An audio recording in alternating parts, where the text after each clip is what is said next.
If I were to show you these two clips, which one looks better?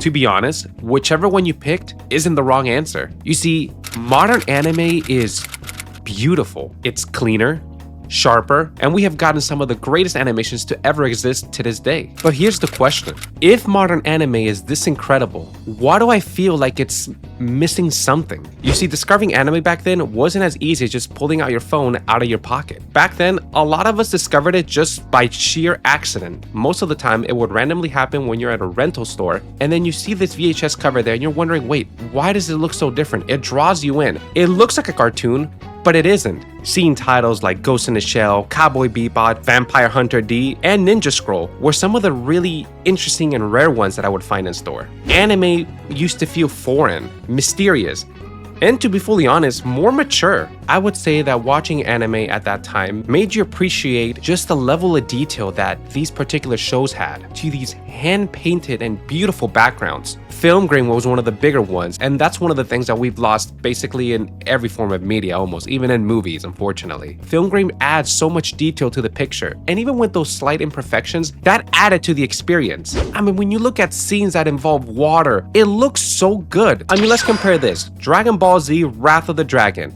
That came out in the 90s, and to be honest, this is peak Dragon Ball when you think about it. In terms of art style and animation, this is how I feel like everybody loves Dragon Ball to look like. Now that when you look at Dragon Ball Super Broly, this movie is spectacular. It's one of the greatest animated films ever, especially in anime for Dragon Ball. But here's the thing, Wrath of the Dragon it feels different. However, I think one of the reasons why we're drawn so much to Super Broly, it is because it replicates a lot of the old school art style that we would see in the 90s. Now, the biggest criticism that we get when talking about this is you're just blinded by nostalgia. And you know what? Maybe, but not really. While I did grow up with these certain animes, lots of new anime viewers still go back to that. And I think it's just how distinct things used to look like compared to how they are at this moment. While I love modern anime, there's only a few shows out there that actually look very distinct from one another. A lot of them just look too polished, too clean. So I feel like when it comes to that argument, it's kind of a little bit more complicated than that. Just a humble bounty hunter, ma'am. Now this looks fantastic, doesn't it? But then this comes in mind. Somebody actually had to sit down and animate this. Now with digital technology, just full-on old school hand-drawn. And that just blows my mind. And this is when I realized animation is hard. Take a sticky note, for example. Now with this, I want you to grab a pen and then just simply draw a little circle. Now do that repeatedly in a different motion throughout the sticky note. When you flip the notebook, what is that?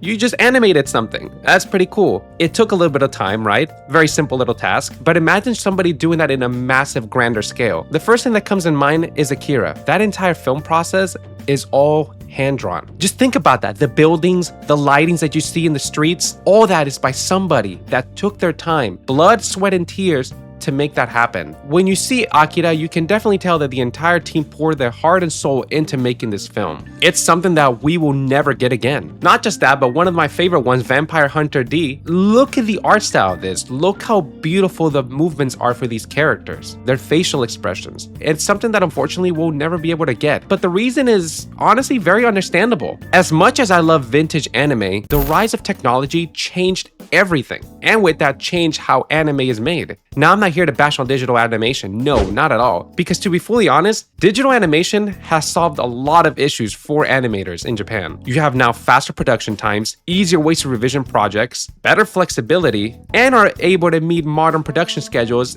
in an easier fashion, so to speak.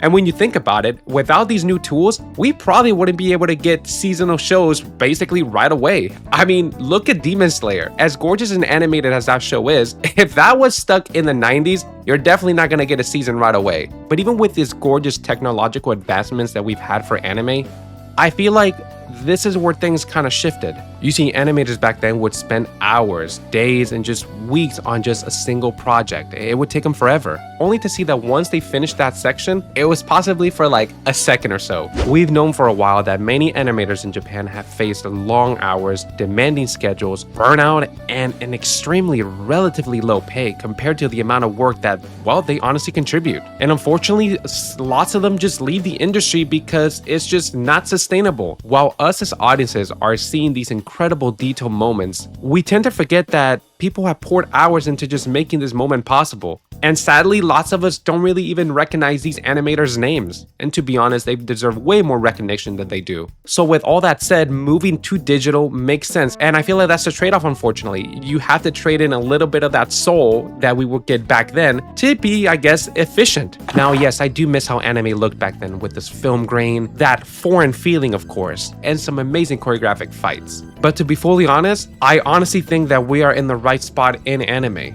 I don't think we should really go back. That era of vintage anime is something that, well, we can appreciate more, but we have gotten some insane masterpieces with today's technology. And while I love that time of anime, it really wouldn't work in today's industry. Anime has become so mainstream now that it's not just subject to only in Japan, it's everywhere in the entire world. And with these new technological advancements, we can get these shows in a sense of quicker pacing and still get some amazing products out there that you can tell that these creators, again, also pour their heart and souls into it. I mean, look at Attack on Titan.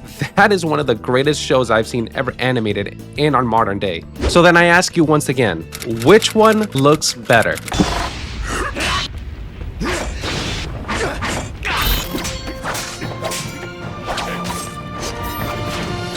There really isn't a wrong answer.